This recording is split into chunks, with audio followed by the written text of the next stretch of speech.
When I was a kid, I was terrified of aliens. I remember looking up at the stars on hikes with my parents and feeling a deep sinking feeling in my gut. I couldn't articulate it then, but I remember feeling overwhelmed with certainty that something was out there in the cosmos and that it was coming for me. As you may imagine, nothing ever happened. I was never abducted by aliens, and those fears quickly faded from my mind with age. For years afterward, I didn't give much thought to the possibility of alien life, aside from brief journeys into the worlds of XCOM and Mass Effect. And as I came to learn more about the universe, as we all do as we grow up, I became more obsessed with finding its objective truths rather than exploring its mysteries. And the existence of alien life on Earth went from a childhood fear to a silly impossibility. But over this past year, I've stumbled down this alien rabbit hole, and what I found is almost beyond belief. Physical evidence of government cover-ups, video footage taken by the US military of UFOs, and innumerable reports throughout history of almost identical encounters with unexplainable phenomenon. And the more I've gone down this rabbit hole, the more I've started to question what's possible. Is it possible that alien life exists? Is it possible that intelligences beyond our own are here on Earth? And is it possible that all of this could be happening with so few knowing the truth? For the skeptical amongst you, all I ask is that you keep an open mind these next few minutes.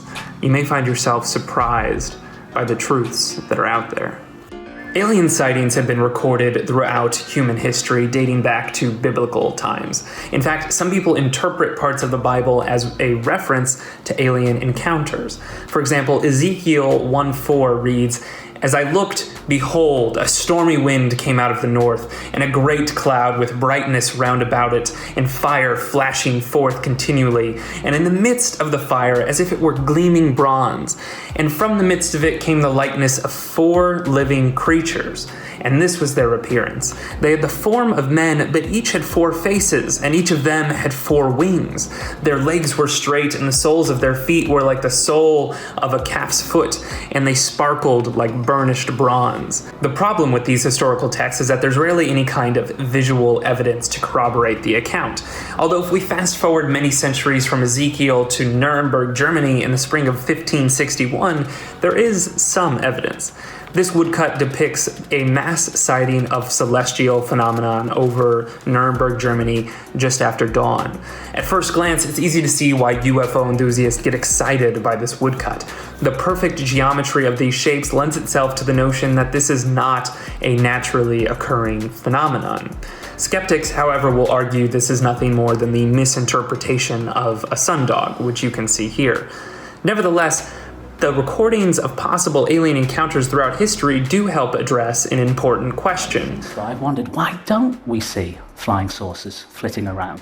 At the very least, why don't we see life out there in the cosmos? It's a puzzle, and I've discussed it with dozens of experts from different disciplines over the past 3 decades, and there's no consensus. Scientists have debated for years the existence of alien life. Some lean more toward the rare Earth hypothesis, the idea that life on Earth required an absurd number of events to go just right for our existence to be possible. Our balance with the moon, our distance from the sun, our atmosphere, all of these factors had to somehow come together for life to exist, and some believe that because of this, it's unlikely the same improbable series of events occurred elsewhere. The Drake equation, meanwhile, invented by astrophysicist Frank Drake, attempts to use some of these factors necessary to determine the probability of an extraterrestrial civilization. But regardless of what the scientists think, most people I talk to actually tend to agree about this. Given the incomprehensible vastness of space, it seems likely that there would be other beings like us out there.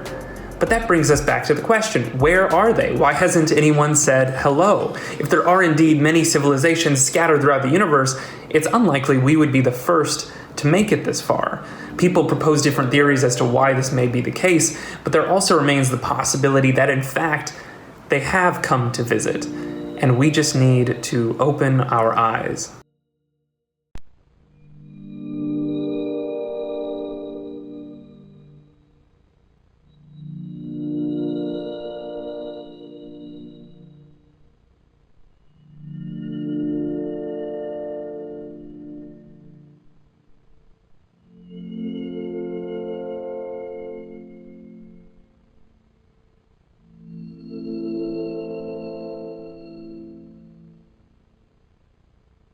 it was like, weirdest thing, my entire now flying career is defined by 5 minutes of chasing this white Tic Tac vice almost 4,000 hours, flying. So now, did you encounter anyone else that had a similar experience?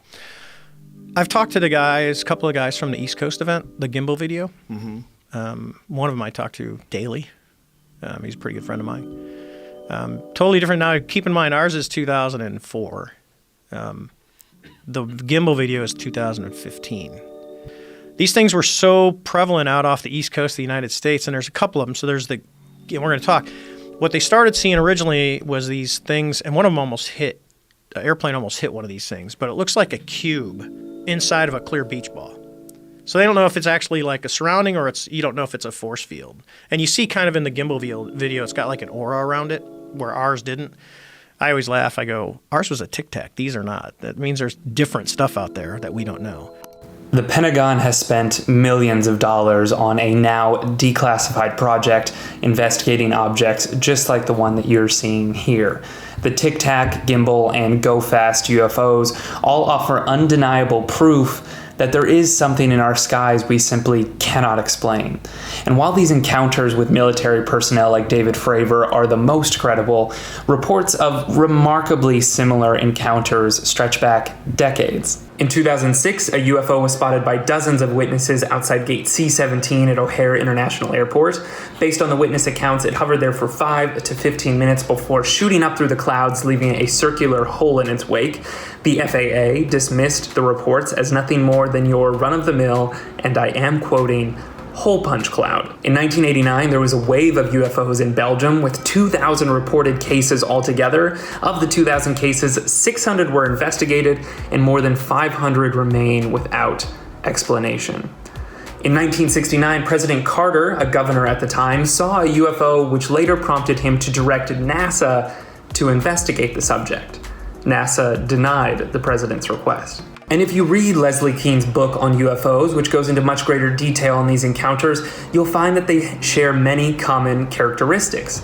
The objects tend to be silent. They are often in the shape of either a saucer or a delta. They tend to emit lights of some kind. They maneuver in ways our current aircraft cannot, and they also tend to show signs of emitting some kind of radiation, evident in heat marks on the surrounding area. Now, just to be clear, these objects remain unidentified. We don't know what they are, extraterrestrial or otherwise, but many pilots do report that these objects maneuver in ways that would indicate intelligent control.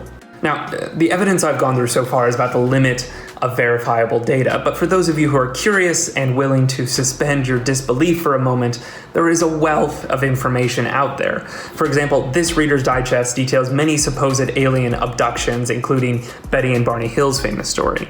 And if you're still willing to go deeper down the rabbit hole, there is of course Joe Rogan's interview with Bob Lazar, a man who claims to have worked on reverse engineering alien craft for the US government. Now, of course, none of this evidence is conclusive. I can't stand here before you today and say with absolute certainty that aliens are amongst us. But as someone who is skeptical by nature, and as someone who tends to obsess over what is objectively true, there is something refreshing about the mystery these UFOs present. Unlike other mythical phenomena such as ghosts, gurus, or gods, there is a bedrock of unexplainable truths that form a foundation here, a foundation that ought to force anyone with an open mind to sit back and wonder, what is possible? Could alien life exist? Could intelligences beyond our own be closer than any rational person is inclined to believe? For now, and probably for decades to come, these phenomena will remain unexplained. And until they are, it's up to you to choose what you want to believe.